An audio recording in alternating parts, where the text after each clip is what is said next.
The following content has been generated with artificial intelligence under minimal human supervision.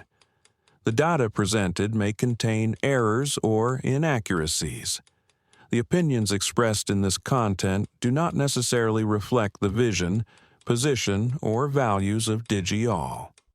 We recommend verifying critical information with additional sources before making decisions based on this content.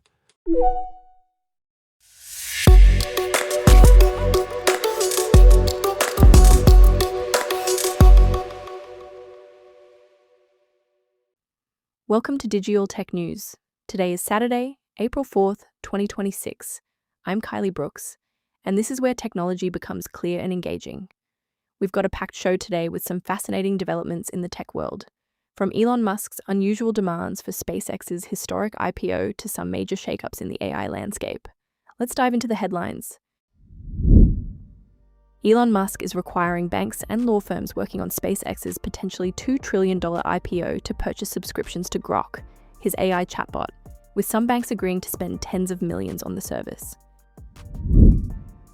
Anthropic is ending coverage for third-party tools like OpenClaw on Claude subscriptions, forcing users to pay extra for usage starting today at 3 p.m. Eastern Time. A new analysis finds the Trump administration's AI framework breaks promises to protect children, artists, and communities, favoring tech companies over public safeguards. Microsoft announces a massive $10 billion investment in Japan over the next 3 years, focusing on AI infrastructure, cybersecurity partnerships, and workforce training. Microsoft's 2026 Wave 1 release is now available, bringing agentic AI capabilities that can autonomously execute multi-step workflows across Dynamics 365, Power Platform, and Copilot. Let's start with Elon Musk and what might be one of the most unusual IPO requirements I've ever seen. Banks and advisory firms working on SpaceX's initial public offering are reportedly being required to purchase subscriptions to Grok. That's Musk's AI chatbot developed by xAI. We're talking about major financial institutions here: Bank of America, Citigroup, Goldman Sachs, JP Morgan Chase, and Morgan Stanley, plus law firms Gibson Dunn and Davis Polk. Some of these banks have apparently agreed to spend tens of millions of dollars on Grok subscriptions and have even started integrating the chatbot into their IT systems. Now, SpaceX is targeting a valuation above $1 trillion, possibly even exceeding $2 trillion according to recent reports, and looking to raise more than $50 billion. This IPO could generate over $500 million in fees for the advising banks. What's particularly interesting here is that Musk was apparently less adamant about a request for banks to advertise on X, his social media platform. It seems the AI chatbot subscription was the non-negotiable item. Worth noting that Grok is currently under investigation for generating problematic content, including nude images and child sexual abuse material, which adds another layer of complexity to this whole situation. Moving on to some drama in the AI assistant space. Anthropic is making a significant policy change that essentially pushes third-party tools like OpenClaw out of the Claude subscription ecosystem. Starting today at 3 p.m. Eastern, Claude subscriptions will no longer cover usage limits for these third-party integrations. Users who want to keep using OpenClaw with Claude will need to switch to a pay-as-you-go model billed separately from their subscription. OpenClaw had gained real popularity earlier this year for efficiently managing tasks like inboxes, calendars, and flight check-ins, but this high usage pattern apparently strained Anthropic's infrastructure in ways their subscription model wasn't designed to handle. Anthropic is offering affected subscribers a one-time credit equal to their monthly plan cost, and they're making discounted usage bundles available. This move might push users toward Anthropic's own tools like Claude Cowork as alternatives. It's worth noting that OpenClaw's creator, Peter Steinberger, recently joined OpenAI, and he mentioned on X that attempts to negotiate with Anthropic only secured a one-week delay in this policy implementation. Now let's talk policy. A new analysis from Tech Policy Press is raising serious concerns about the Trump administration's National AI Policy Framework released in March. The critique argues that this framework breaks promises made in a December executive order that was supposed to protect children from exploitation, prevent censorship, respect copyrights, and safeguard communities. On children's safety, the framework is being criticized for avoiding meaningful federal protections like the Kids Online Safety Act's duty of care provision, which requires platforms to actively mitigate harms. Instead, the framework recommends preemption of state laws addressing AI-specific harms. For artists and creators, the framework allows copyrighted works for AI training while leaving consent and compensation issues to the courts, essentially placing the burden on creators in what the analysis describes as an unfavorable legal landscape.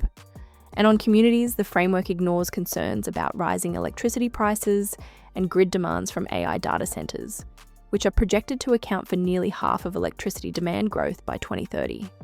The analysis essentially argues that this framework gives big tech a free pass while tying lawmakers' hands.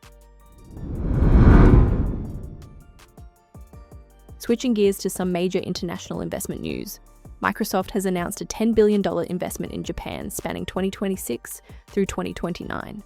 This builds on a $2.9 billion investment they made just last year and focuses on three pillars: technology, trust, and talent.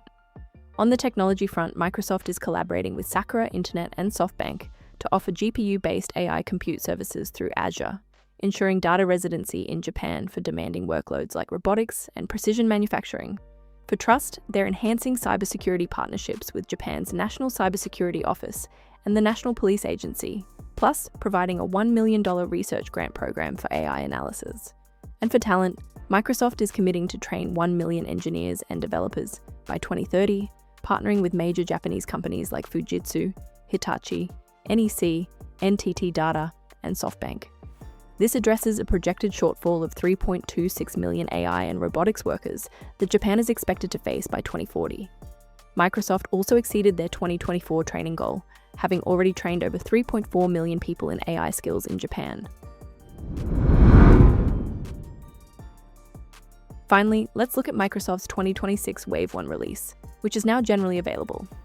This represents a major strategic shift toward what they're calling agentic AI, autonomous AI agents that can execute multi-step workflows, make decisions within set parameters, and adapt to changing business conditions. We're talking about AI that goes beyond reactive assistance to systems that can proactively identify at-risk sales accounts, predict supply chain shortages, and resolve customer service issues with human oversight for major decisions.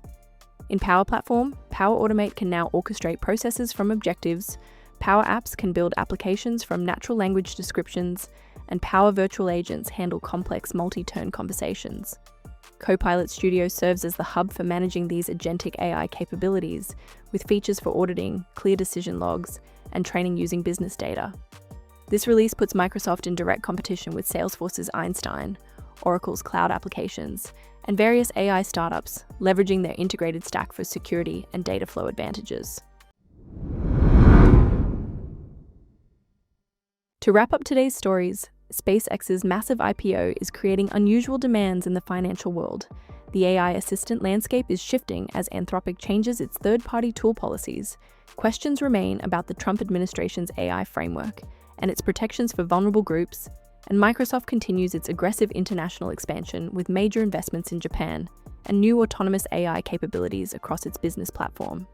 We'll continue following these developments as they evolve. Thank you for staying informed with DigiAll Tech News. We'll be back with more updates as they develop.